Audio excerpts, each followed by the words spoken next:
in 469 starting at 2 o'clock. I'll probably be there before that, and we'll stay till 3:30. So, don't know if this early in the semester how many visitors I'll have, but that's the plan, and you can always email me and we can arrange other times. Questions, comments, residual challenges from the first couple of weeks? Okay.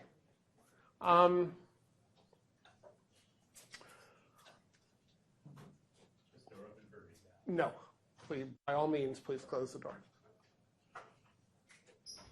I want to start with a paper topic, but it fits into a recap of the first 4 weeks. And it's a bit embarrassing because it should be where I started. And this is the second year of 2.0, the 2.0 version of video game law. And I don't recall ever focusing on this point. And it's simply this. The US Constitution has some reference to intellectual property law.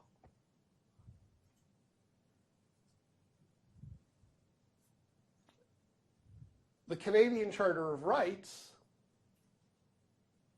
makes no mention whatsoever of anything to do with IP.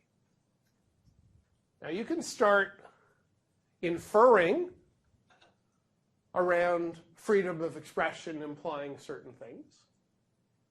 You can start inferring around your right to make a livelihood inferring certain things.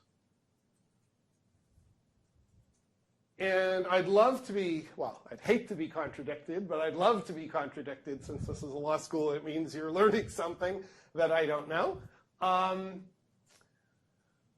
But the paper topic, assuming my factual rendition holds up, is obviously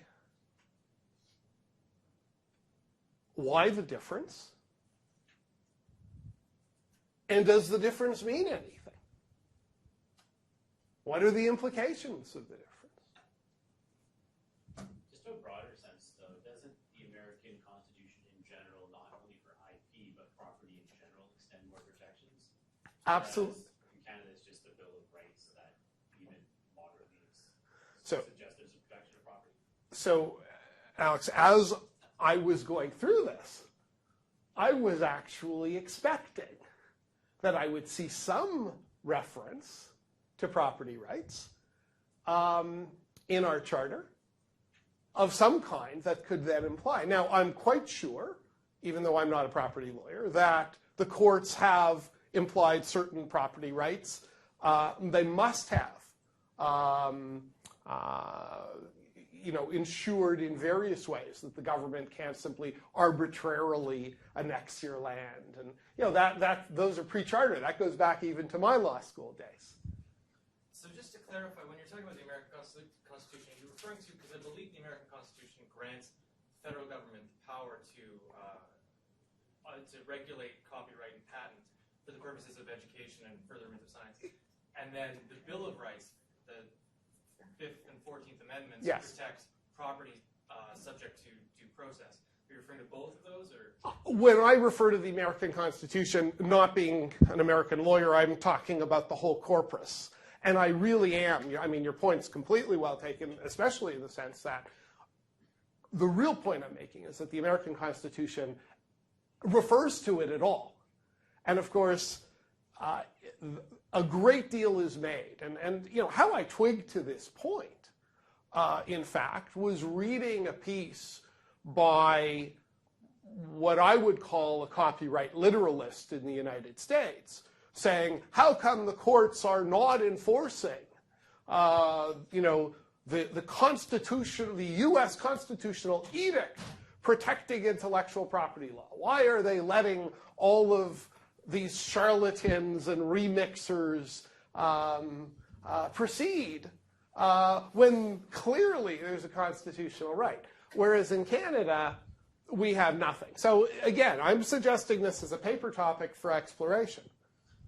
One of the things that's interesting is that the charter explicitly in its formation purposely excluded property rights because the Americans, especially in the late 19th century, the Supreme Court of the United States adopted a very extreme laissez-faire interpretation of the Fifth Amendment and the 14th Amendment that basically enshrined free market economics and prevented regulating overtime, prevented any kind of interference with employment and employee contracts due to this interpretation of property rights, with the contract being interpreted as property, and then struck down the entire New Deal because of it. And so these were the kind of things that the Canadian Trudeau and the formation of the charter they were trying to avoid. They explicitly prevented any adoption of property rights. And then just to add a little bit to what you said, Roosevelt had to pack the court with liberals, tried to, and in order to address the New Deal situation. Still, however the historical facts emerged in the States, certainly that forms part of this potential paper. You're really fueling the paper. But now, in terms of how we look at constitutional interpretation, can we, maybe to put a really hard-edged point on it, can we support the Supreme Court of Canada's pentology and the fact that it's invigorated users' rights in those 5 decisions, and instead of saying, as I have assumed until this morning, the U.S. will eventually follow, say, you know what? We could be on divergent constitutional paths here, which is really interesting because of how intertwined the economies are and how intertwined in a real way our usage of content is and how international all of this is. So more than that I can't say, other than I think we've probably are in agreement that it might be a decent paper topic. Sessa. I'm just wondering why, I think it was mentioned before, the Canadian Bill of Rights does guarantee property rights as being protected. It may not be a constitutional act, but why wouldn't that allow for the same sort of litigation, the same legal rights? Well, can you call up the section? You're talking about the Bill of Rights or the Charter of Rights? Bill of Rights. Right. So the Bill of Rights was, when I was in law school, I'm so ancient, when I was in law school, 76 to 80, all we had was the Bill of Rights. And my understanding is that the Charter is basically, the Bill of Rights is statutory, and the Charter of Rights is constitutional. I wish Joel Backen was here. And that most of what's in the Bill of Rights has effectively been superseded by the Charter. But you're quite right. I haven't looked at what the Bill of Rights does. I suspect that when it says property rights, especially given the date of the enactment of the Bill of Rights, it meant real property rights as opposed to intellectual property rights. But again, it would be very interesting as part of this suggested paper to investigate whether there were any intellectual property cases that used the property section of the Bill of Rights. Just a cool paper. And obviously a good topic because we got some discussion going. Anything else on this? Okay, so our path today is to transition from creating, which is largely content, expression-based to connecting. And what we will find as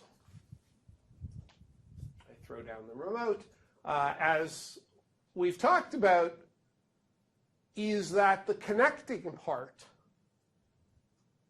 has largely been about technology and contracts. The technology part you will expect. The contractual part is non-obvious at first. And what you need to look at as we make our way through this part of the course is who's in control. Whose infrastructure is it? What rules apply? The what rules apply is actually the third part of the course. But what I believe you will find is that there's a huge layer that has effectively privatized the net and done so through contract law. The deeper legal issue, so that's the sociological issue. The legal issue is what is the relationship between creativity, copyright, intellectual property law. We've explored that for the first 3 talks. And now contract law. So how does contract law relate to copyright law in very simple form? What's got sovereignty? How do they get mixed together, or do they? If you have to make a choice, what's your choice? So if I could ask you to focus in on one question as we make our way through the next 3 weeks, it's really that one. First couple of talks, I've pitted intentionally creativity versus IP. Now I'm actually pitting IP against contract.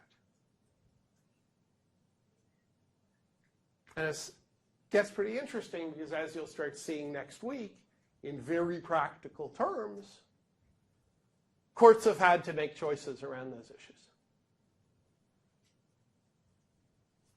So, recap, in case anybody wants to ask any questions. The bait and switch was talking about mods and right to create, but really getting you focused on intellectual property protections almost deriving from a continuum of free speech rights that end up giving the author control.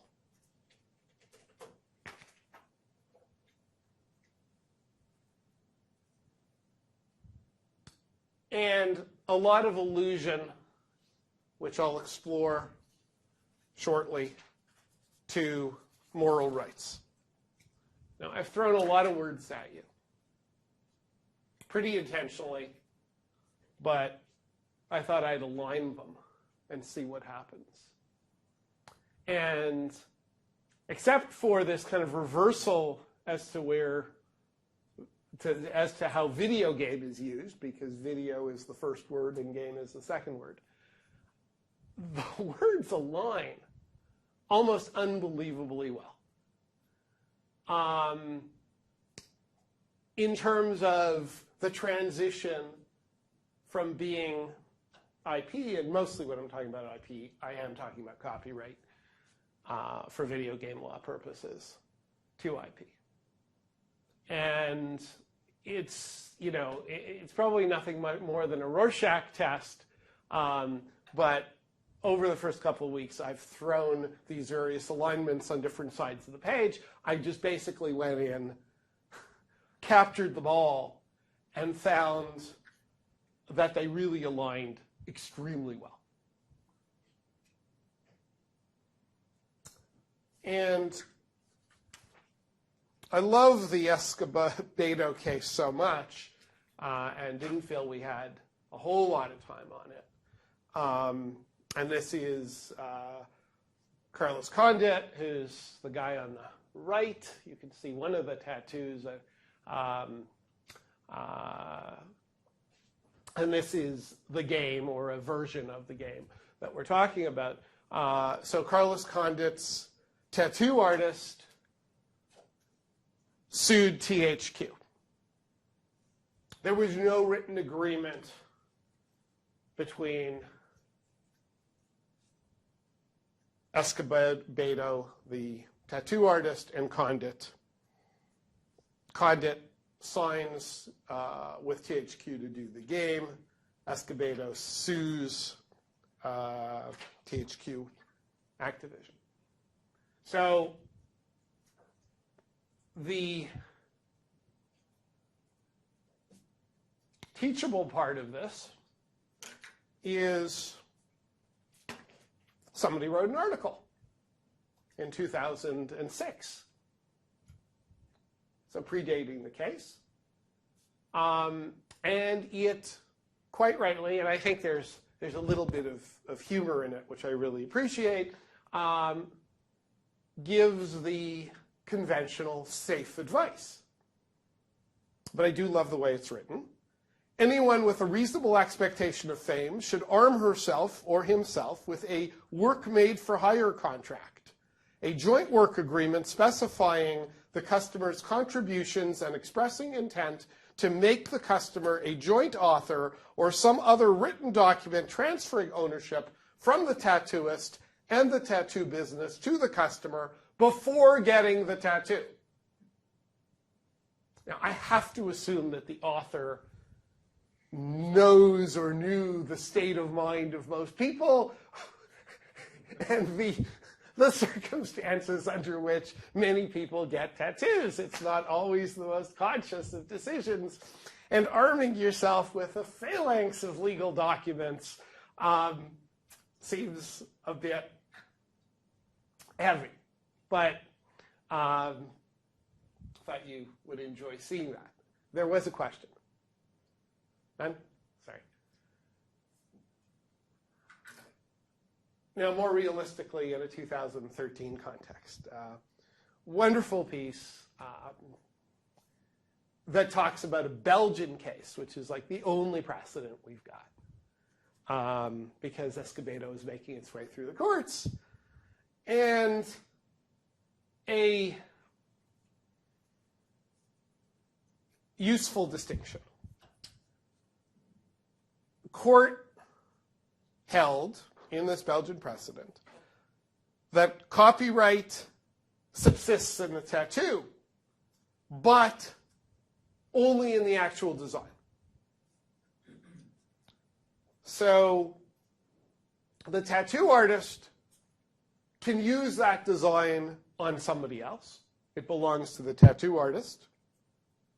But the tattoo artist cannot interfere with the body of the person who had the tattoo applied. And the person who had the tattoo applied can pose for any picture and be in anything and get compensated for anything that displays the tattoo. So the once transferred, I guess quite literally, to the person's body, that tattoo becomes theirs for any purpose. And then the court went on to say there's not even a moral rights claim. And that will become a little clearer in 2 slides. Before I get there, Any questions on the Condit case and on tattoos?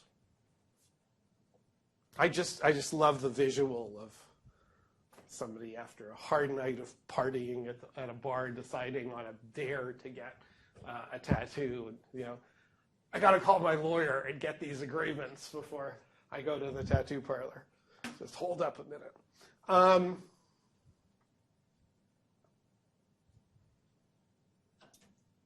want to raise privacy for the first time in the class. And we will be talking about privacy in enormous detail in class 11.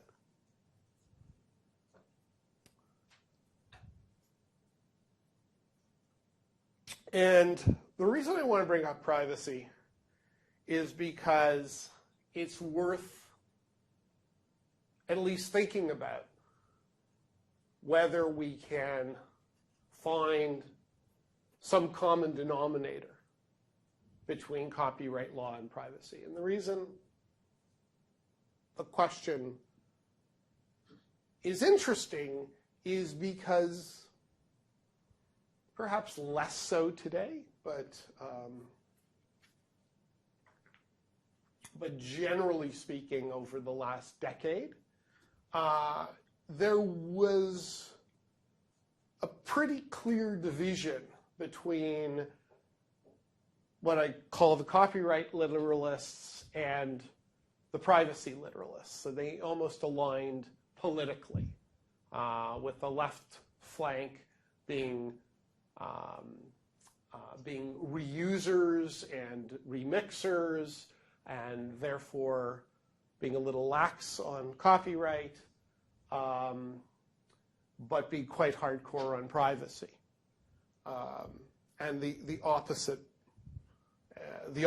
way on the opposite side. And you can actually see that in the Hollywood model. I mean, the Hollywood model,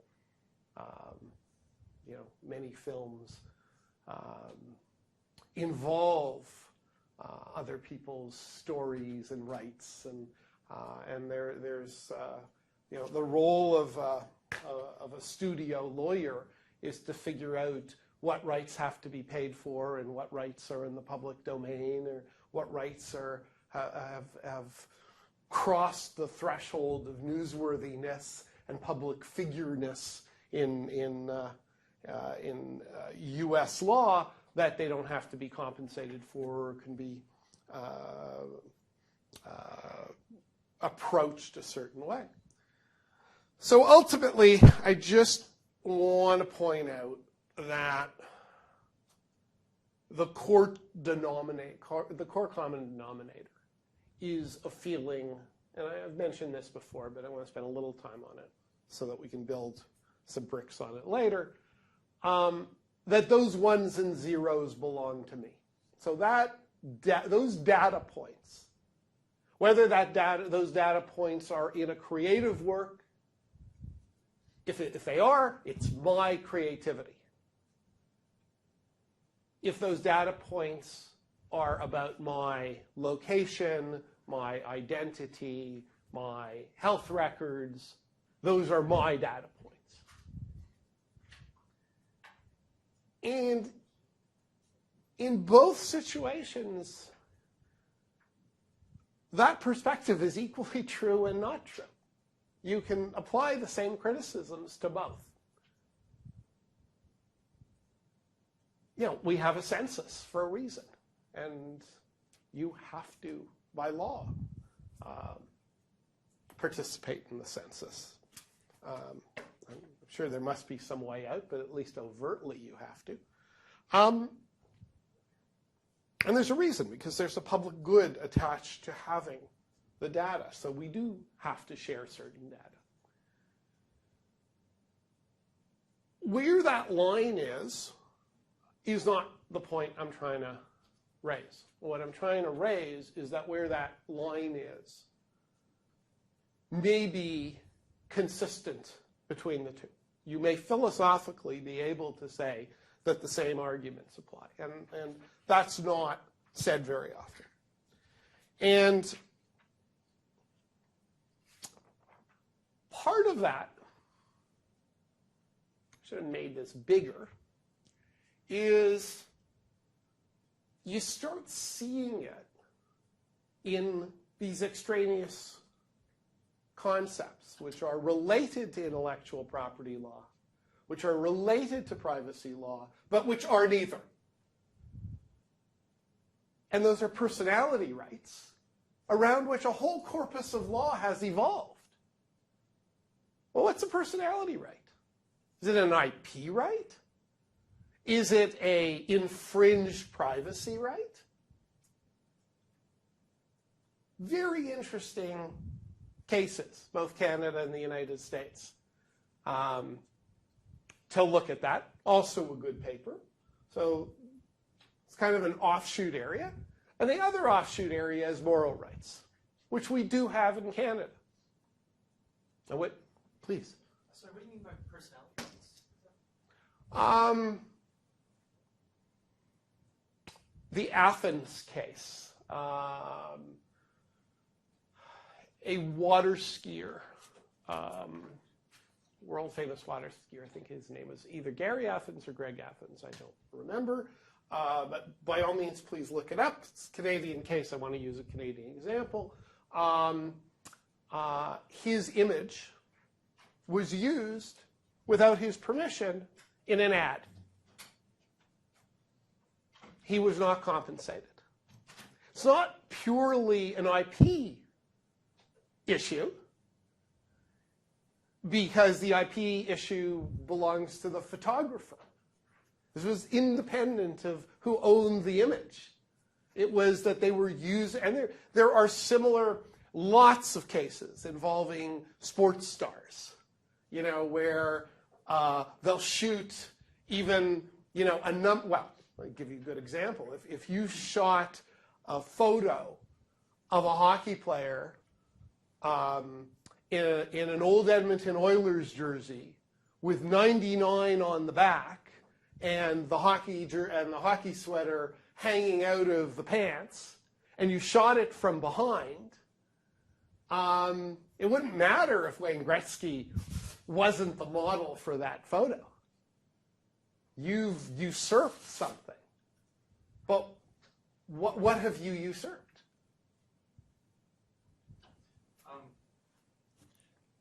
Well, in Canada, I think that is considered expressly a privacy right. I think that's regulated through the Personal Information and Protection of Electronic Documents Act, where the Privacy Commissioner will hear complaints regarding co-option of personality and stuff. So it is interesting because in Canada it's treated like privacy rather than IP. Well, and I think in the United States jurisprudence it is similarly an offshoot. But in many ways, the reason I'm kind of referring to it as hybrid rights is in many ways it looks like an intellectual property right. And it's this kind of sideshow, just as moral rights is an intellectual property right, very clearly, but it's sort of a sideshow to the normal goings on. Yeah, I was going to say, I think there was another case around the same time. That was Krauss, which was a Krauss. player. Yeah. And I think if I'm reading the cases, if I remember the cases correctly, they actually created a tort of misappropriation of personality. Yes. And it actually seems almost like trademark when you're passing something off as Mhm. a celebrity that's well known is purportedly endorsing this product. And it seems to me more like really in line with trademark, but trademark to your personal brand, Right. as opposed to McDonald's or some corporate brand. And yes, so there is, that's why I refer to it as personality rights, and I think technically you're absolutely right. It is misappropriation of personality.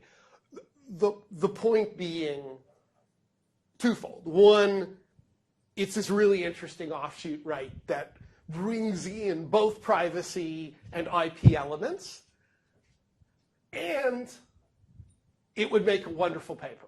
Those are the two main points.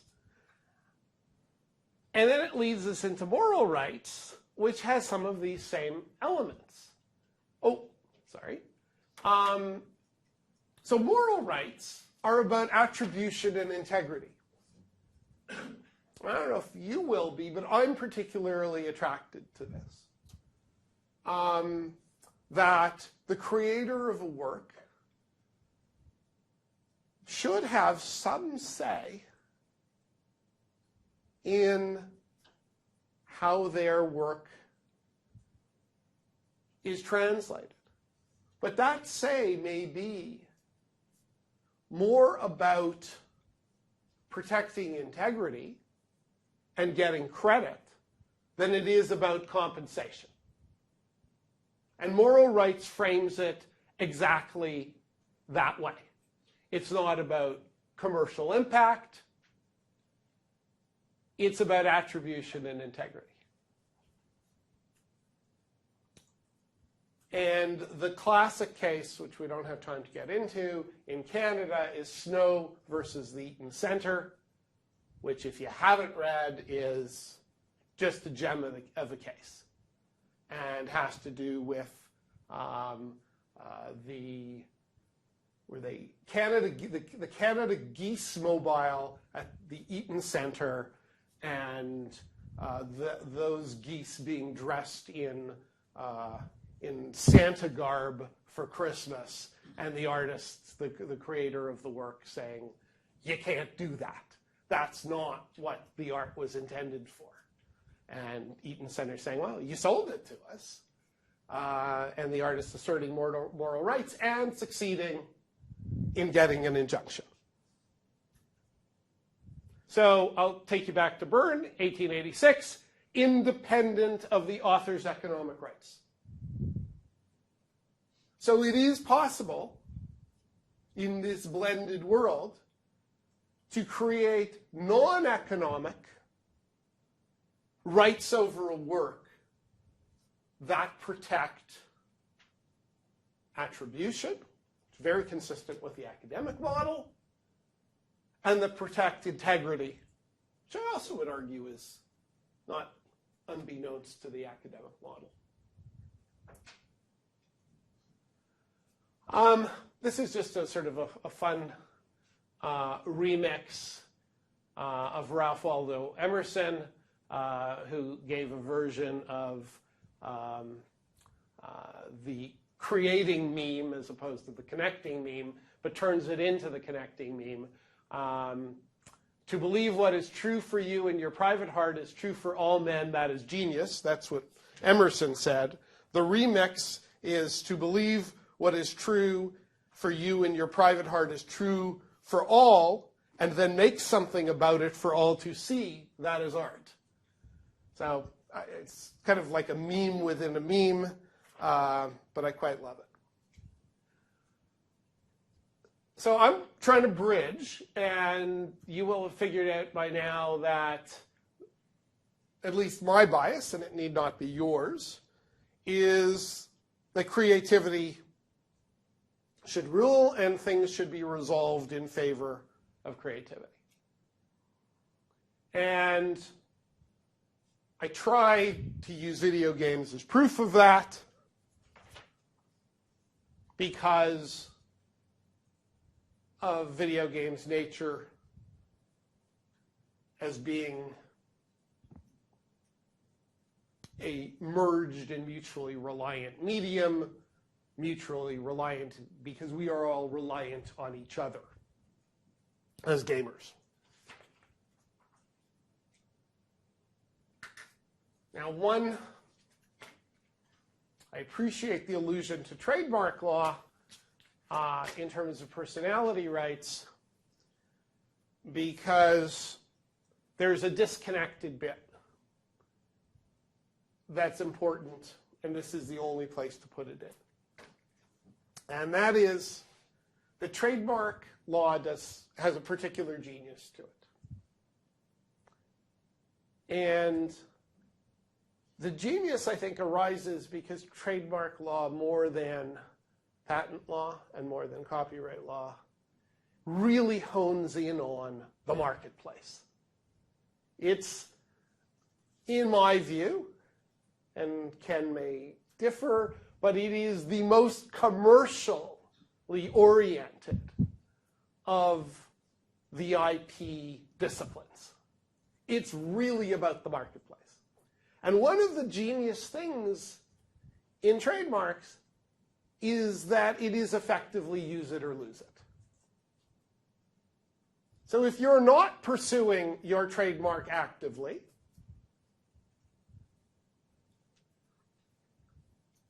you lose it. I think this is a little more true in Canada than it is in the United States. But in the United States, there's kind of a rule of thumb around 3 years if you're not pursuing it. In Canada, we've got a number of nice tools, but specifically, a trademark is something that is used by a person to distinguish, and we require declaration for use. We've got provisions for cancellation for non-use, and all of this, of course, is suggestive that if we had a use it or lose it concept, certainly in patent law, more than we do, and even in copyright law, if we could get our heads around how to structure that properly, it would be useful. And so, Ken, I'll come to you in 2 seconds, but if you take modding and you start applying modding in this context, I'm not saying we're far away from this, but it certainly helps reinforce the notion that if a video game company wasn't going to make a particular kind of game and you built a mod on one of their platforms that created something that they weren't going to create, that would be even more fair use. I'm feeling pretty good about that being fair use, obviously, but certainly much better than I was in 2005 when I wrote the first edition. We've made huge progress and huge strides thanks to the Supreme Court of Canada, but an even more explicit use it or lose it regime would get us that much closer. Ken, please, and hit the button. Professor Cavalier. I think I'm going to have to get over there. One of the problems, of course, with the use it or lose it is that it's there for a purpose. And that is the trademark has no time limit. If you get a trademark and you do use it, the bargain is such that you can continue to use it for generations. And so there is no real need, there has to be a need to balance that unlimited length of time with the use it or lose it provisions. Okay, so that's not there for patent, and it's certainly not there for copyright, and you would be with much longer periods of time that it's under, that it could be under protection. You could have some real difficulty ever getting to reuse or to use other works as long as you're using it. So I'm going to push back on that in 2 ways. And I think it's a debate that anyone can jump into. But one way is to say, well, okay, I'm willing to pile on for copyright and require both, particularly because of point 2, and that is that copyright periods are extending, even in the United States, to like 70 years, while, this is sort of where I hinge my argument, the digital age is making time compress in the other direction. 70 years copyright protection in this day and age of digital technology might as well be 500 years. So, nobody's moderated that ever-lengthening period. What did it start out as in the statute of Anne? 11 years? 12. 12 years. Renewable for another 12 shortly thereafter, which is the same length of time as for patent law. And then what happened is patent law stayed rather limited for a longer period of time. And what you have are, in patent law, because the bargain is that you, as an inventor, provide the best mode of an explanation so that anyone else could work with your invention. Your invention is available for experimentation, just not economic exploitation until such time as the entire patent lapses. However, if somebody comes up with an improvement patent, they may patent that as well, which you as the original patent owner do not have the right to use unless you license it from them. Yeah. And then you end up with cross-licensing situations for improvement patents that would go forward. That is because there are very, very strict formalities to be granted a patent. And very strict formalities to get a patent in the first place. That's as what I mean. opposed to copyright, where And copyright has now reduced its formalities to the mere completion of the work, and it has a number of deeming provisions. There are some evidentiary sorts of elements to registering a copyright, but you really don't need them these days to be successful in copyright actions. With trademark, though, there are a number of other problems that come up with the trademark. It was much more jurisdictional in its initial sort of, now you have trademarking going on in jurisdictions all around the world. It used to be limited largely by the channels of trade. That has become much less clear as you end up with companies with a variety of trades and activities that they're involved in, these large conglomerate international corporations. And so now you have this whole problem of essentially very broad reach of trademark. When trademark was originally passed in Canada, licensing was not allowed. That was only allowed in 1957. And if you go to Section 50, Sub 3 of the Trademark Act, you'll see a provision that had to be brought in to enable licensing to be used in trademarking, and that is that if somebody is infringing and you're the licensee in Canada, the exclusive distributor, and somebody infringes on your trademark, you can notify the original owner of the trademark, and if they don't take action to defend the mark within 2 months of being notified, they then become defendants along with the infringer in the action. any further discussion on this? Okay, so I'm going to move on to kind of introducing the next couple of weeks. There are, as we move forward, I've given you the who's really in control here and what modality are they using to be in control. Hint, hint, end user license agreements, terms of service. Initial question. But the subtext question is really another video game law question almost. In this new digital age, are creators, consumers, and users all the same? And when you look at that in the sphere of connections and connectability, that sort of equality or seeming equality seems quite obvious. And what implications legally should it carry? And then just a little, because I love doing these left-right things, I just note that creation goes with copyright IP law and connecting goes with contract law, which I've said many times but probably haven't put on a slide. So now we get to where we're really at. And for the rest of the next 15 minutes, I'm simply going to introduce topics that we're going to talk about. Are we already in a post-IP world? Has everything we've talked about the first 4 weeks of the course, is it in fact completely meaningless?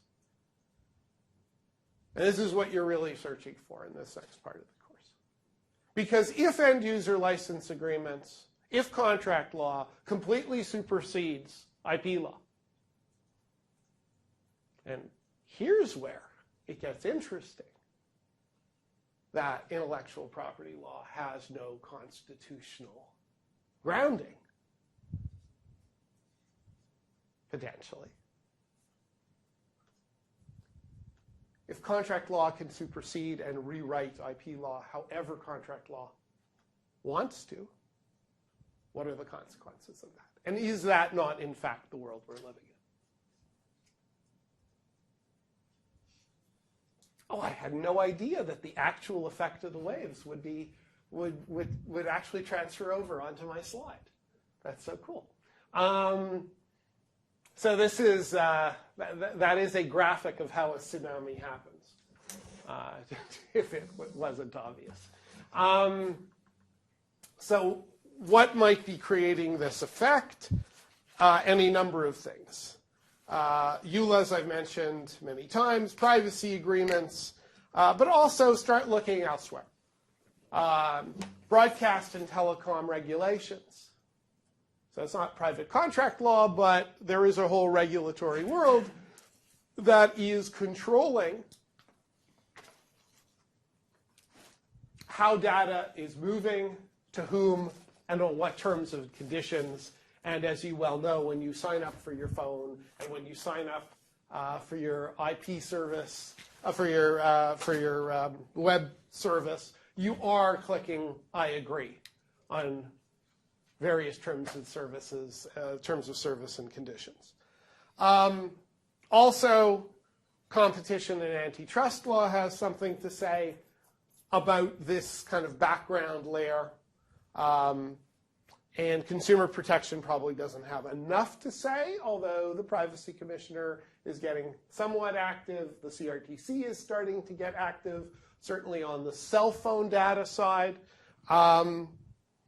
And fair use is obviously part of copyright law, but it is sweeping away part of the traditional copyright property traditions. So here's the core question for you to think about in conceptual terms. Why, when you buy a CD in a store, which you still can, by the way, you don't have to sign a terms of use of any kind, and it's simply governed by intellectual property law. And when you buy the same album digitally, you've agreed to a whole bunch of things.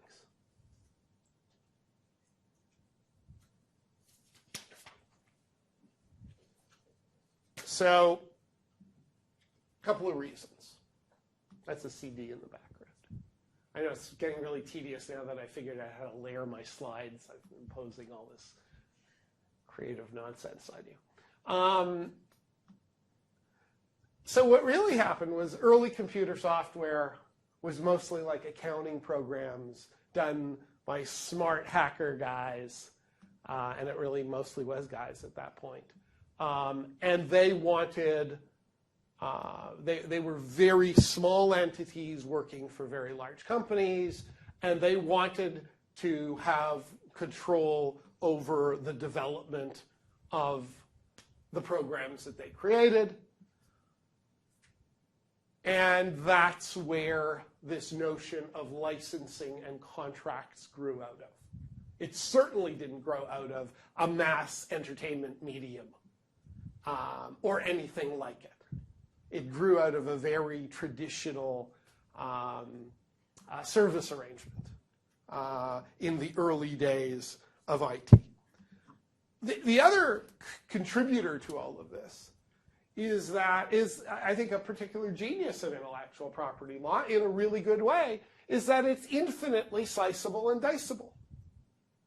You know, I can grant you, if I had the rights to reproduce this book, you know, only on every second Tuesday, you know, in Malaysia, for distribution only in China, on every third month during the year 2034.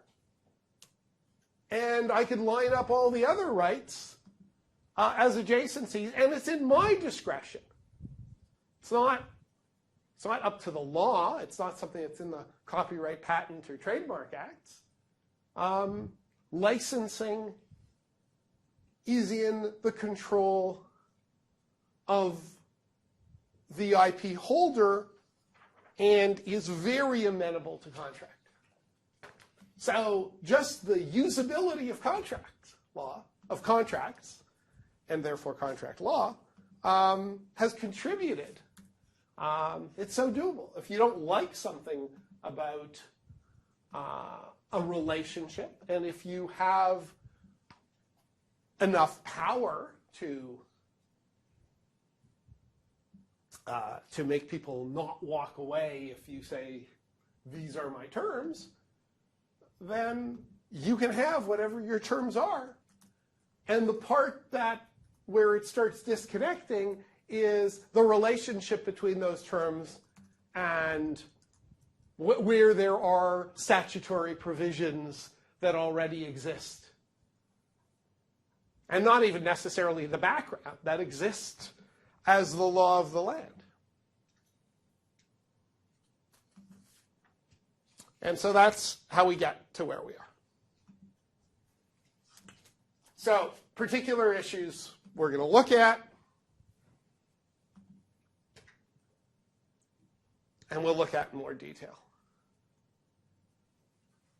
Okay, we know this. We've talked about it. There are papers and there are sources. But no one really is reading this stuff. And my favorite paper is embedded in this this Tech Dirt piece, so you can find it.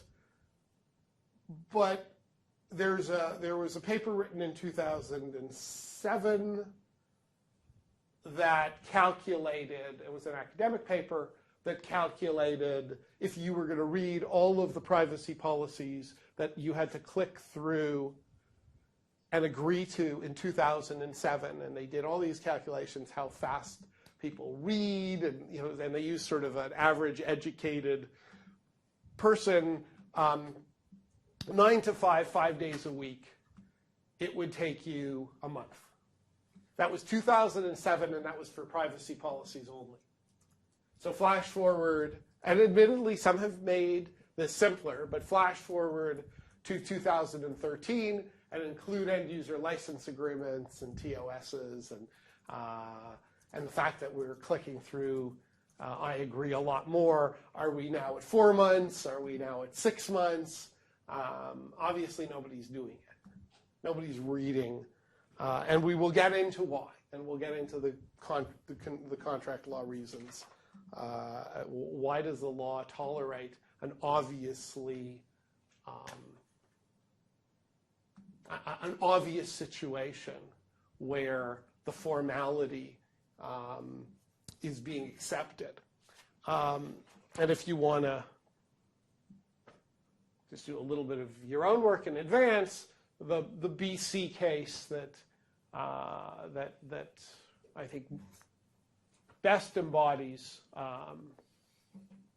the authorities for click wrap being okay is the Century 21 and Rogers case.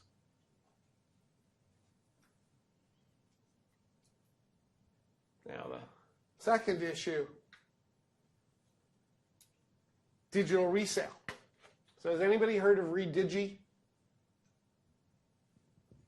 So Redigi is a company, and this case is going to the Court of Appeal in the United States, that through technological means figured out how you could resell your digital music and solve the problem of transferring,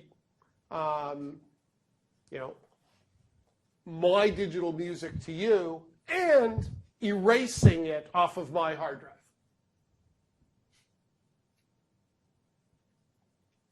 As well as it could. Now, I'm not totally acquainted with if I had made multiple copies. I mean, you can think there have to be ways around this. But again, even if, I probably have to swear some sort of affidavit to Redigi that I've given all my copies up or destroyed them. So if you've got a CD or if you've got a game cartridge, you can resell it, right? You could. Now, that's sort of interesting because if you look at end-user license agreements in games, you'll often find that they have non-resale provisions. And yet, when you go to GameStop, you sometimes get the feeling that the biggest part of their business is in used games these days. So there are some very interesting anomalies. Again, a very interesting paper. If you're interested in it. But there's something called the first sale doctrine that allows for that resale. But as soon as you put it in the digital sphere, you get to a different view. And at least for now, all we're going to talk about is that in the EU, in the European Union, digital resale has received court approval. And in the United States, admittedly a lower court decision, Capitol Records versus Redigi, it has not. And that's being appealed. Another issue that we're going to spend a ton of next week on is specific language and how ponderous the drafting in end-user license agreements is and how prohibitive it is. And I purposely didn't call out anything in colors because you don't get colors when you're reading these things. And this is just one paragraph. And I, download the slides and read it. So this was, I believe, from World of Warcraft.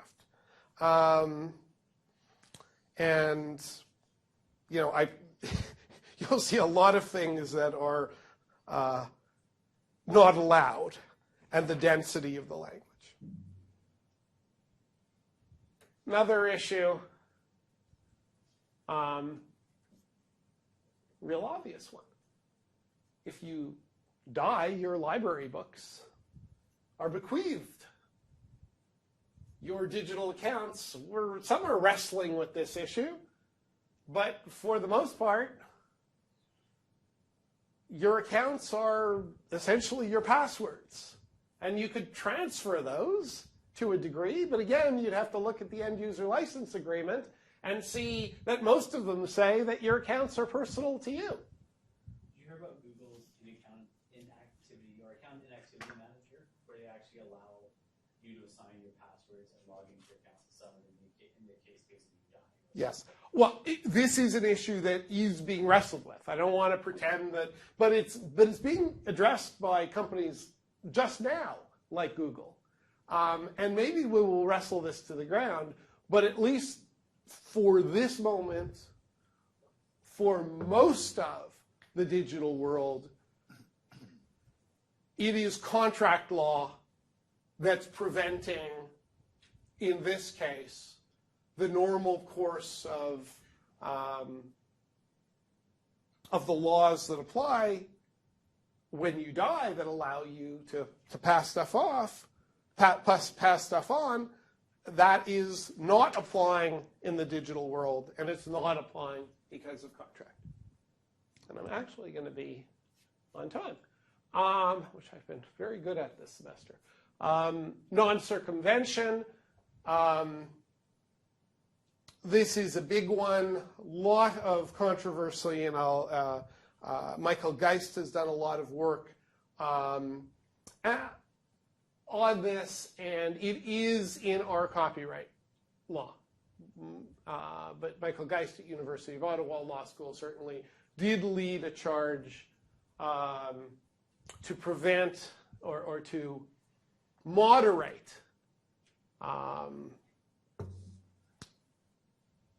how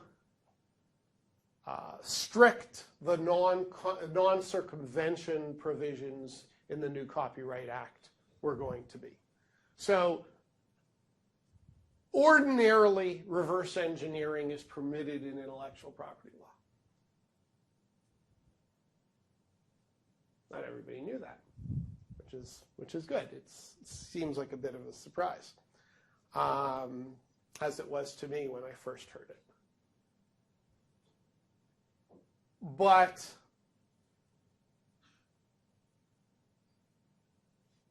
the law has come in the United States and now in Canada to say, you know, if there is a protective measure put in to prevent circumvention, then getting around that, unlocking that, is against the law.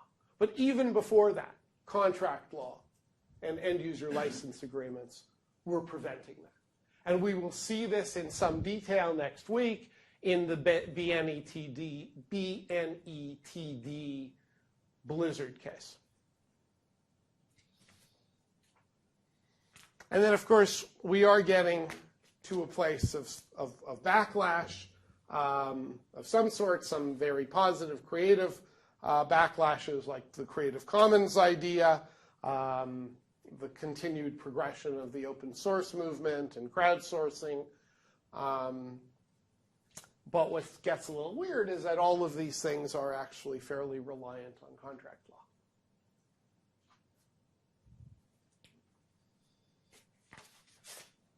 So how do we deal with this? International law, you know, this continuing notion that user-generated derivative works are good. Do you have any ideas? Because it's a real conundrum. We have real collisions.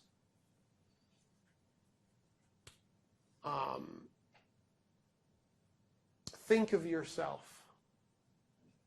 as a small video game company, and think of all of the contracts you have to sign to use all of the tools, all the digital tools that you need to make your game. That's not much of a stretch for me. All right, thank you. I'll have to walk back and forth and tap slides if that's okay. But now you see why I wanted that font up there, plus it corrects my spelling mistake, which is really good. When I started making games, this was typography. You had to like manually pixel by pixel build letters. It was ridiculous. So my name is Ian Verchere. I'm the Chief Creative Officer of Roadhouse Interactive in Vancouver, British Columbia. I have a long history in the game industry in BC that was triggered by me tearing my knees apart trying to become a professional ski racer. I went to Japan after, I guess, '88, the Olympics in Calgary, and saw, like, I had the Ridley Scott moment that everyone has when they walk around Shinjuku and see entire buildings winking on and off and going, holy crap. And came back with after, you know, Emily Carr and having a bit of an art portfolio, came back and discovered a bunch of guys, Don Matrick, Stan Chow, and a bunch of people working in basements in Burnaby. Showed them my stuff. They went, start Monday. So I did. And that's how I got into the game industry as an animator and an artist, doing stuff like this. And actually, this is work I did. I was the first artist outside of Nintendo to be able to, or allowed to animate and do work with Mario, which was a singular honor, which is kind of fun. So yeah, I'll talk a little bit about that, but I just want to say hi to start with. A couple of things, just some housekeeping before we go. You guys cool with this? All right, good, thank you. So I'm going to say, like, I want to get some clarity on this, and I'm taking the opportunity. When I get emails that have like attachments, you know, because I sort stuff by attachments. When someone sends me a graphic like this, I'm like, dude, really? Like, come on. So I wanted to call out John here a little bit on this stuff. So I did my own little legal homework. Again, this is Emily Carr, graduate law. So, so this says here, this email is confidential and may contain privileged information. If you are not the intended recipient, please delete this email and notify us immediately. Any unauthorized use or disclosure is prohibited. By who? Who prohibits that? So that's a question I'm asking you guys. I have no idea. I could not find it. John, who prohibits that? I do. Okay, thank you. All right. So yeah, this is going straight up on Facebook for what's up. Okay. So why is this at the end of the email? Okay, so the homework that I did says that U.S. courts have ruled for legal effect when the disclaimer is before the text of the email or in the body itself, right? So because I put this at the start of my lecture, you should be really nervous. Really all that was is I just copy-pasted a bunch of crap from email disclaimers and stuck it in there, so don't really actually worry about it. So in cases like this, one guy sent a bunch of threats to somebody, right? And then afterwards, at the bottom of his email, said, yeah, of course, none of this is to be construed as an actual threat of physical violence. The person sought a restraining order against that person and actually won it because it was a different level of, there was a real personal threat here. It wasn't like, dude, I'm working on this thing and can't tell anybody. So that's like, really? That's not an NDA. So if you're going to do this stuff, it has to be at the front. Confidential information, do not disclose. That works at the beginning of the email because in the EU, there's a directive that strikes down legal obligations that have been posed. I can't walk up to you and go, I've got this really cool contract, and then step back, right? We have a contract. Well, I didn't. You can't do that. So the EU has taken the stand. That's basically what those legal disclaimers are like. You can't impose that on somebody. So anyway, that's my little personal tirade. John, any comments on that? I mean, it's... Well, it's embarrassing. I think you're right. And I think you should move on to video games. Yeah, no, I didn't mean to embarrass you. I was just like, I'm trying to figure it out because I'm getting more and more of this. So right now, well, I do have one serious comment. Yes. And it's a comment really to everybody in the class because we all do it. This is what lawyers do. We see something that someone else has done, and we use other people's precedents, and we just tack on and we add on, and the next couple of weeks when we talk about end-user license agreements, and specifically next week when I actually parse out a bunch of cases, you're going to see this trend. And yes, embarrassingly, I'm subject to it myself. But the real implications, which Ian's going to talk about, is how does this affect the creators who aren't actually even schooled in any of this stuff? Well, it affects me because when I'm looking, because right now I'm not crabby, but I'm in the worst part of it for a creative person right now. I'm finishing a game and starting a game. So contracts are designed for when everything just goes to bleep. I'm in Canada, when everything goes to shit. So that's when you're like, okay, look, we talked about this 2 years ago, you pay me. So that's really the idea of a contract for a video game is like, okay, everything's blown up, we deal with it. The start of a game, which I'm also, because I'm wrapping one up that's going to the Apple Store tomorrow, so I'll be very happy about that. And I'm starting up a new one. So I'm in the contract headspace right now, which is not the best place for me. We have hired Mark Devereaux, who's our CSO, is called to the bar in the province of British Columbia, Chief Strategy Officer. He's great. He and I work together. Awesome. It's helped me a lot. But yeah, I'm in it right now. It's like I want to be like on this game that I'm submitting to Apple. I want to be trying to set the high score, adding little things in the editing environment. I want to be making the game playable, addictive, work on my retention. But no, I'm trying to read the fine print of what Google's submission to the Google Play Store in Abu Dhabi is like. And I'm like, are you kidding me? So it's really kind of like, So there's a part of it. So when all this stuff gets tacked on, when all this stuff gets added, I actually kind of, in an odd way, resent it. So that's why I kind of brought it up. Because it's like it's getting in the way of doing what I like to do. So in a case of like EA, where you have like as many lawyers as you do people in my company, which is like 55 people, that's one thing. But for guys like us who are starting up and building this sort of digital online, these smaller sort of bespoke game studios, man, it's expensive. And it's a real headache, and it gets in the way of what I like to do best of all. So anyway, that's my opening rant. Demo attract mode. Who plays games actually here? Don't be ashamed. It's like not like the old days, right? It was like, oh, I play video games. Yeah, cool. Do you guys own consoles? Or are you playing online, tablets? What are you doing? Who can't wait for the Xbox, the Xbone? Yeah? Okay. What about they have like good games. Yeah. But the hardware itself isn't. Right. I mean, isn't it really, though, about like, thank you, because it's really about the software, right? It's not about like, you don't go and like, well, IMAX is an exception, but you don't really choose your movie theaters based on their hardware. What movie am I going to see, right? So what was the last game you actually finished? That's a question I always ask. Everyone say, what was the last game you played all the way through to the end? StarCraft 2. Wow. So it's quite short. Yeah. No, but that's still good. I mean, a lot of people, oh yeah, I played like Borderlands or whatever, they played it, and they don't go all the way through the game. They just kind of drift off. Video games are unique. I mean, it's one of the few mediums where, it's like if you're watching a movie, like after the first act, the movie says you either understand where this plot is going or you get out of the theater, right? It's kind of like, it's a different medium. It demands a lot of you as a viewer. Have any of you ever spent money on a free-to-play game or bought IAPs? John? Yeah. So I don't mean, I have too, so let's, in the effort of disclosure. What did you do? Was it a upgrade? Did you unlock some DLC? Like, tell me a little bit about what you did. I bought a spaceship. Spaceship? Cool. Yeah. All right. What about you? I also bought a spaceship. Yeah. I bought a few spaceships, actually. Really? Same game? It was an iOS game. Yeah. There's like hundreds of thousands of those. What?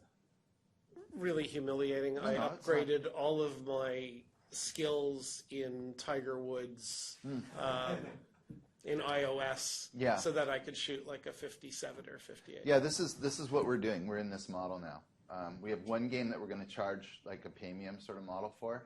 And how many of you Androids have spent money? Like, is it all, like, that's the data I'm showing is that, like, everyone talks about, oh, Android's taking over from iOS. It's not monetizing. Like, nobody is spending money on Android. It's all people on iOS. Do you have an Android? I was just going to ask, those figures about monetization include advertising on No. Android, or is that just in-app purchases? IAPs is where I'm focused on right now, yeah. There's a lot of... Purchases or also actual, like, app purchases? Yep. Okay. Yep, all that. That's all free to play. Like, we just create a game that's free. So basically the strategy is here's the skill graph and here's the gear graph. So, you want to kind of upgrade your stuff along the way, and that costs money. So we have premium. I can do a whole lecture on the new economies, which is really, really exciting. But I want to talk about some current events. Do you know what Dragon Con is? Have you guys heard of Dragon Con in Atlanta, Georgia? This is awesome. This is totally current. So you talk about user-generated content. You talk about licensing, IP, characters, all this stuff that's valuable. There's Iron Man. Like, you can just go through, like, and the more obscure cosplayers, Captain America, early version before, right? That was when they went to attack Hydra. There's a later version of Captain America. And, like, the most obscure cosplay you can see.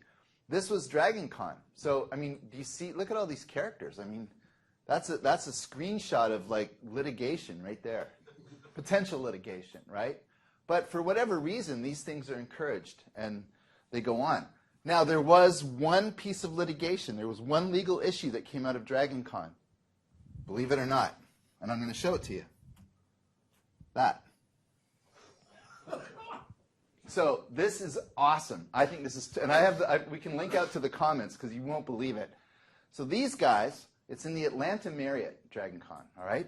These guys, like the carpet pattern, thought it was so funny and so gross. They had fabric made up in the pattern of the carpet of Dragon Con and built themselves camouflaged outfits like the carpet and spent 2 days crawling around like soldiers, camouflaged in the carpet of the Atlanta Convention Center. And they posted pictures on Facebook, and they got a cease and desist order from the company that manufactures the carpets. That was the one piece of litigation that came out of this cosplay festival. So I just, like, that was a facepalm beyond all facepalms, because there's a huge social media fail there, obviously, right? So I want to know what you guys think about all that. I just wanted to, because there's comments galore for this thing. I can go in and actually, I linked to it, and you can see all these crazy comments, but hopefully that'll go out to the, no, it won't. Okay, well, no big deal. Let's go back to the show. So this, come on, yeah. So the comments are, this is stupid, this is ridiculous, why would they do this, leave these people alone, et cetera, et cetera, et cetera. So I think what this is really a case where you're seeing old school, traditional brick and mortar, industrial, manufacturing, fabrication meeting this kind of new social media space. Because, like, most of us, I think, would have said, carpet company, call these two guys up and have them crawl around at your board meeting or your AGM. This is awesome. So why would you send them a cease and desist order? It just made no sense to me. And of course, the comments on all this, I mean, admittedly, it's internet focused and stuff. They're like, everything from like, you're stupid to like suggestions just like that, hire these two guys or whatever. But yeah, so the line that these guys crossed, just so you know, was that they offered their fabric up for sale to other people. So that's what triggered the cease and desist order, right? So again, there's another example like it, which is this, you know what happened with with this guy who had the Harry Potter Wikipedia? Did you hear about this story? So J.K. Rowling actually openly acknowledged that she was going to this guy's Wikipedia site because she'd forgotten the whole, the canon. Who is Ron Weasley's, oh, I'm going to that Wikipedia site as she's writing the book. And that was totally fine. And he thought that he had this weird kind of bond with anyway, what happened was he said, I'm going to publish my dictionary. And boom, the full weight of British law came down on this guy, and he did not understand. But she looks at my Wikipedia, and she was in the courtroom having to testify against this guy who totally idolized her. And it was like, dude, as long as you were doing this as a fan and out of love, I was cool with it. And in fact, I used your site. The minute you tried to commercialize it, you're stealing my lunch. So that's the line that gets crossed. So we're starting to, I'm not speaking, not trying to make law here, but that's ultimately, I think, where the line starts to go. People are beginning to be more and more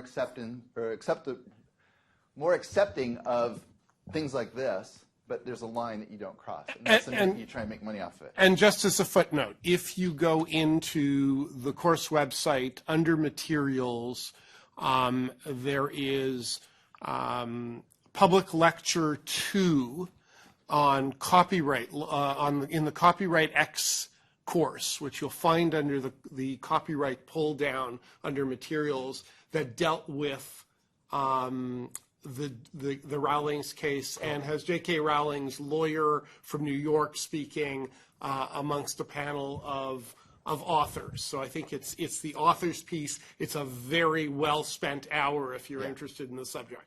Yeah, my take was the whole, except for the guy, everybody wished it didn't have to come to that. Like, so you could just, the lawyers, everyone's like, why are we here? But we have to be. So, were you going to comment? Yeah, part of that has to do with the trademark thing. Yeah. Because in trademark, in many cases, what happens is that they have to. It's the use it or lose it that John was talking about a little earlier. Okay. And so what ends up happening is you have public relations nightmares. But if you do not defend the mark, it can be struck for not having been defended. Right. In other words, for being abandoned. And there's a provision in the Trademarks Act that would allow somebody then to say, well, you didn't defend it. Yeah. So when the Olympics came and they, basically were talking about the indicia, the torch and stuff in the pizza place, they're forced, as the licensees, Van Ock was forced to bring an action against this. And it looks like David and Goliath all the time. It always looks awful. Yeah. But if they don't do it, there's a legal consequence that comes under traditional IP law, under trademark law. So I'm going to push back, but before I do, just to note, it's the third video. It's William Fisher, Copyright Spring 2013 Special Event 1, The Interests of Authors from Harvard Law School under the Copyright and IP pull down. But I want to push back very quickly. A court has not yet considered, that I know of, an argument of, you know what, we didn't push back on this trademark because the digital world has changed everything. Right. And we don't want to lose our trademark, but for us to push back would actually be stupid. But you have it in all kinds of trademark. There's genericizing, thermos cups, all of those sorts of things where in fact the trademark for the design was lost because it became genericized. And I'm not willing to agree with you, and neither is Ian, until a court hears that argument and rejects it. Isn't there an easy solution too? Could they just license the trademark if they don't want to sue these people? Yes, you could give out a free license. You could effectively do an SDK. Yes. Mm-hmm. Great point, Alex. I'm not the smartest guy in the room, and I doubt I'm the smartest. I'm smarter than any people at these companies. I'm sure someone there suggested that as well, and it wasn't about. I think the user to lose it is a valid concern, but I'm sure it had a lot more to do with what you said about money. Yeah. Yeah, That was the line. and generally, as soon as they start to make some money out of something, that's when it becomes worth doing something about But it. when you consider how niche like Dragon Con really is and the whole cosplay culture, I would have probably stood up in that meeting and said, look, seriously, let's give these guys a one-time license. We have people walking around making army clothes out of our ugliest carpet pattern in our catalog. Hell yes, go for it. And I mean, that's the thing. That's the social win that you get with this kind of stuff. And I think that this is where, to me, where this kind of law just does not understand the new audiences, right? And we're dealing with this stuff right now. And so to pile on, hang on one sec, to pile on with what John was saying about how contracts just get pacted, like nothing gets torn out of contracts, it just gets added and added and added. The thing I'm dealing with right now is the word derivatives. And it's killing me. It's absolutely killing me right now. Because it's easy for a company to say, well, we own everything, derivatives, whatever. And I'm like, well, no, you don't. Because you can't just terminate an agreement with us and then own all of the stuff that we've already given you. That's BS. You can't do that. However, if you want, what I can do is say, if you want to terminate this agreement, you already have given us, we've already given you a prototype of a game, you can license that technology, right? You can use it in perpetuity. We'll do that. So it's kind of like there's a lot of this stuff going on right now for me, which is an interesting challenge, but it's good. I feel like energized by you guys in the room. I'm going to go back with these guys now and say, all right, I'm ready. I went to law school for an hour. Yeah. Sorry, you had a question. I was just going to say, I mean, we're kind of off on a tangent here, but Welcome to my lectures. Based on my knowledge, I'm just questioning whether or not this carpet can be copyrighted in any way, because most carpets are just fractals, and you can't copyright a mathematical formula. And I'm looking at this, and I'm not sure, but it looks like you could probably describe that with just a fractal formula, like a Sierpinski carpet. Mm-hmm. I just don't understand how you could copyright that. But so much of this ends up not being about what a court would actually decide. Yeah. And the ability of the carpet company to go to their lawyers, and their lawyers going, okay, we'll send a cease and desist letter. And these guys, I mean, I don't know who they are, but it would surprise me if they really had the resources and the will, no matter what they feel about the principle, to fight it. Well, these guys actually they have enough infrastructure to make replica stuff. So like like portals, like they'll make a portal ring from the game Portal. And so people will wear that as a hula hoop, and then their friend will wear the other color one and have their feet sticking up over their head. Like they help people involved in cosplay. But so I'm wondering if there's a line that can move forward and back, which is like how much money do you either say there's no tolerance, or you allow a little bit of commerce, which you can trade off for marketing and PR value. Well, right? So this is, ultimately for me though, John, this is the dilemma, and this is why I don't think it's a tangent, because I look at IP and copyright law as an equation between what benefit am I getting for marketing my products versus, okay, stop that guy, he's eating my lunch. So that's kind of where, that's the grid line that I'm on. How much time do I have? You have till 12:20. The cameras go off, but we can keep going till 12:30. Okay. All right. Well, then let me rip through some stuff here. So that's us, Roadhouse Interactive, made in Vancouver, played everywhere. We make mid-core free-to-play games. We've grown to 55. So we started in the doom and gloom of the industry when everyone was getting laid off. And speaking of which, did you guys see the news yesterday about Pixar Canada? Gone. 100 jobs. Gone yesterday. So Pixar Canada is now closed, and that was a Vancouver office. So there you go. That was done. So the other thing I want to talk about is this. So we're building, I'll show you some of the games that we can. Last year I couldn't really talk much about what we're doing. So I just came back from Nottingham, UK. My business partner was formerly the GM of Relic Entertainment, and they built Dawn of War for THQ. So this micro-licensing, you talked about selling digital rights to like on Thursdays in 2013 or whatever. We built our groups of people in our company, delivered amazing success for THQ and for the good folks at Games Workshop. Do you know Warhammer? Warhammer 40,000? Okay, yeah, it's like, it's Space Marines, the whole thing. It's weird. We had the one garage sale in my whole life. I said, anyone who comes before 10 pays triple.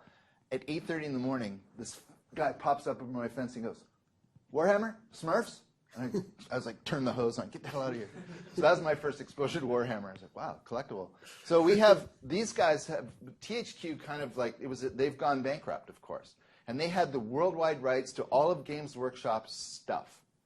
So the guys at Games Workshop were like, well, that's no good.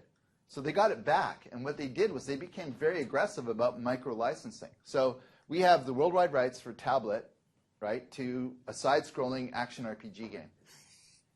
We're totally happy to do it because there's a lot of, card games, a lot of strategy games, RTS, MMOs. But for us, we're just left to right, classic, old school shooter.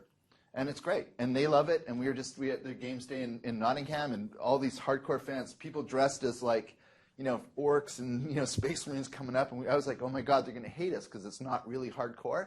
They're, oh, this is terrific. This is fantastic because I just want to kill orcs. So yeah, it's this micro-licensing is kind of the way of the future, because if you have a valuable IP, you don't necessarily want to give up the rights to all of it because there's so many various different lines and segments. The other game we're doing right now, we currently have the highest rated card battle game on Congregate.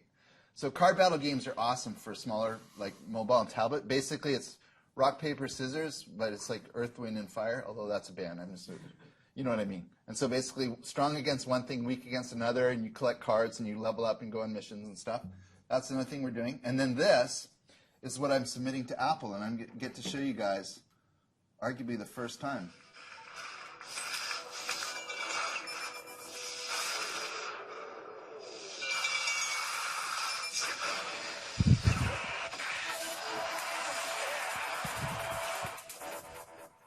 Yeah, looks pretty cool, eh? That's running on a tablet. So we're basically, I got really tired of games that did like this to turn. Oh. So all you have to do is just tap to turn, tap and hold and release, tap to jump. So that's the first in a whole series of action sports games that we're working on. Really excited about that. These are some of the games that I did. You can see some action game stuff. Some of them I'm really proud of. Some of them I learned a lot from those experiences. Yeah, so the other thing, GTA 5's out. I always sort of bridge to the rest of my discussion, which, again, you can say is a tangent if you want. GTA 5 came out. This is classic. So Fox News commentary. Like other best-selling games today, Grand Theft Auto trains millions of young Americans to walk into public places and shoot innocent people. And then here's this is the headline in the Telegraph, UK. Washington Navy Yard gunman obsessed with violent video games, making the connection to a guy who had multiple other issues, walked in and I was in Richmond, Virginia, actually, because I coach roller derby, and our team, the Terminal City Roller Girls, was at the Division I playoffs. When that thing went down, we were sitting in a hotel in Virginia, and that happened it was amazing. Planes were late, just watching how the whole infrastructure of that incident, affect. But he's watching football and has like a notebook. So yeah, obsessed with video games. So yeah. Well, and the other sort of gloss on that is, of course, what's come out is that he believed that he was having radio waves beamed into his brain, and I don't believe anybody has called for the banning of radio. No, certainly not. So, which bridges me to this. Does anyone know what that is? So video games are obviously the end of civilization. You're here to study law. You're getting into space. You need to know what you're getting into. And so I've had a lot of experience. I'm going to share that with you. This is the end of painting. This was the first photograph ever taken. So when this came out, that's it. Art is dead. No more paintings, nothing. It's the end of art as we know it. And then, of course, we have this. You know what that is? That was the end of civilization. I think we've survived, boogie-woogie and rock and roll. This, of course, I'm going to show this very quickly here, this is the end of civilization as well. So this was the Odessa Steppe scene from the battleship, Sergei Eisenstein's. Potemkin, right? No, it's October. But this is an interesting scene. People ran from the movie theater screaming. They'd never seen anything like this, because what's important about this scene, if you think about it, and we're so familiar with cinema, we're so familiar with visual media, like this was the first time that a director had gone and shot things out of sequence and then went into the room with a razor blade and glue and stitched it back together in such a way to change the way we view film. Now this is a huge point I'm trying to make here. So he actually had the wherewithal, like, because traditionally when you translate from what early motion pictures were a Broadway play with a single camera setup, and they would record a moving picture, right, and they would show it to you. It was all told linearly. Eisenstein figured out, well, this is more of an art form. I can actually tell a story in a much more compelling way. So he filmed the baby carriage, took that off. Filmed the soldiers marching down steps, took that away. All these cut scenes of peasants, people screaming, blood, the whole bit. So this is kind of like a real watershed moment in cinema. And I mean, where you guys are at right now, and I mean this to be very encouraging for your career choices, and the reason that you're here, is that video games are kind of at this point right now. And when you see GTA 5 and all the bad press about it, but it's an amazing open world, right? It's an amazing space. It's an incredible experience to play. I mean, you can admire it as a piece of art for what it is. And whether you have issues with misogyny, gratuitous violence, all of those things, yes, absolutely. But it's a really critical time. And so this is why I think it's exciting that you're here and you're on the cusp of all this stuff, because we're making new art and we're making new law. So that's what Eisenstein, this is from his book, where he was actually talking about cutting this out and putting it here. So that's the gratuitous picture of the Russian genius himself. This was this moment where we look back at the Lumiere brothers, who showed a train coming out, leaving at a station in a movie theater, and people jumping out of their seats thinking this train was going to leap off the screen and kill them. Right? This is where we're at. So the average age of gamers right now, would you know it was 37? It's really skewing old. So this idea that it's a kid thing or whatever, it's not the same. And so it's so funny talking to people who say, I don't play games, and they're like clicking away on like a little thing on their playing golf or whatever they're doing online. They're part of the suburban landscape. So this is really, I think, really important to understand. So I use the analogy of a growth ring for a tree. There's like, if you think about a tree growing like this, ring by ring with bark on the outside.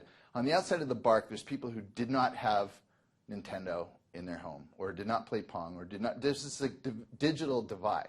So this is not getting any smaller. This is not getting niche. This is just a part of media, and it's growing by one ring every year. So it's no longer, it's bigger than film, it's bigger than music. Games are just a part of the suburban landscape now. So it is a first language for people who are 40 and younger, which is really interesting. So when you talk about gamification, when you talk about rewards, when you talk about getting things quickly, like wanting to click, wanting to download, this is a kid who walked into a dungeon, clicked on a treasure chest, and got a grappling hook.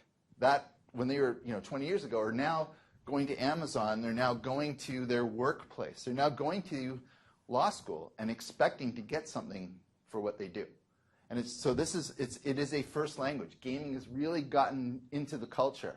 So we are, arguably, what I'm trying to say is that we're moving past the Lumiere phase, where the train comes out of the tunnel, and into this place where the art of digital entertainment in games will emerge. So I have another quick, I'll go through here. So do you use the word domain, apart from the fact that it's like .edu or .gov? So a domain is the realm of something: sports, music, cinema, food, games. And literacy is the ability to read or write about something, to be a producer or consumer of text. So John here is in the domain of law. I'm in the domain of games. You're in the domain of education and students. So, and literacy is your ability to read. So have you seen, look up an article, is Google making us stupid? It's kind of an interesting way of looking at it. But literacy has traditionally been perceived as the ability to read and write text in print form. And what I'm saying is there are other forms of literacy if the perception of what a text is expanded into other domains. So a text for me is writing a game design. Okay, thanks, John. Yeah, go ahead. So as I say, you're literate in the domain of law. In an media-rich environment, people need to be literate in multiple domains. So for me, when I'm reading through a contract and trying to figure out what the hell a derivative means, which certainly nothing at Emily Carr ever trained me for, I have to become literate in different domains. So I need to know enough about what you guys do, A, to recognize that I'm not an expert and need your help eventually, but B, that I can make some informed decisions. So as technology evolves, people have to learn to be literate in new and, as we say, emerging domains. So in this case here, you guys are working, you're trying to look at where contract law and EULAs and stuff are starting to impose their will and their legacy on digital entertainment in new forms. So semiotic is the signs and symbols of things that take on meaning. Domains, the realm of something. Video games are a semiotic domain in which people are either literate or they are not. So what I'm saying is that if you look at that bark analogy, there are people who are, let's say 45 and over, for example, are just not literate. This is the blinking 12 on the VHS, and by even using that analogy, you don't know what the hell, half of you don't know what the hell I mean. So you either grow up with it or you don't, right? It's just kind of that simple. And it sounds really cold, but that's basically what it is.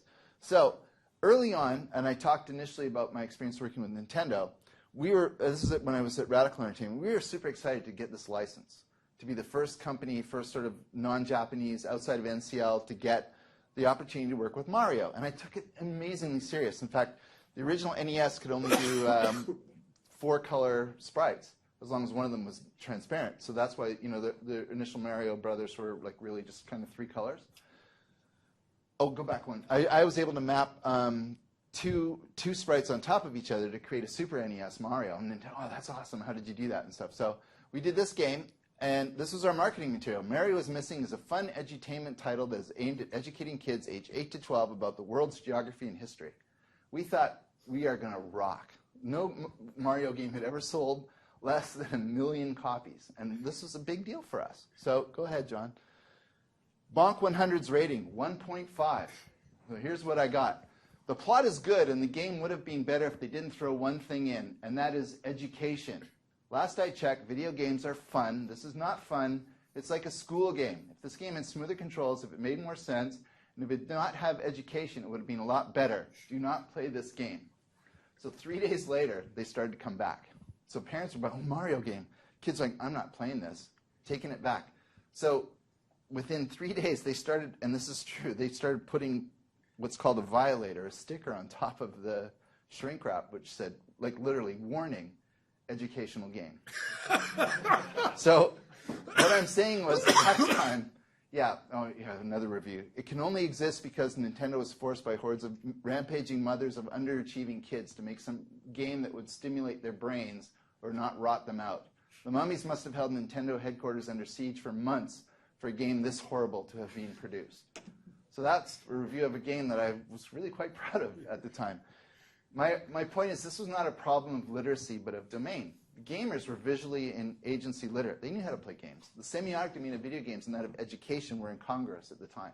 Because now you think of education and gaming as an integral. Edutainment, we do it. In fact, there's a section of our business that's doing very well as a result of it. So what I'm saying is that, so you here are in the domain of law.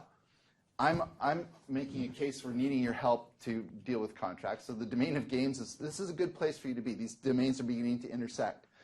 Sorry. Oh, no, that's quite all right. So go back.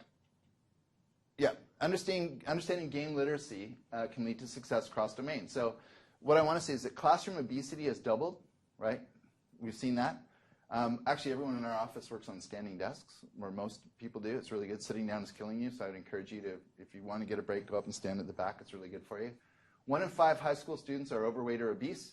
It's easy to blame electronics and the entertainment media as enablers of the new sedentary childhood, but could games offer a possible solution? So you've seen Wii Fit, you've seen a lot of the stuff, EA Active, there's a bunch of stuff going on. So can you click on the movie, John? That's okay. That's all right, it's right here. Oh, there we go. So check this out. You guys know DDR? Watch these guys. They're so good at this game. They're not even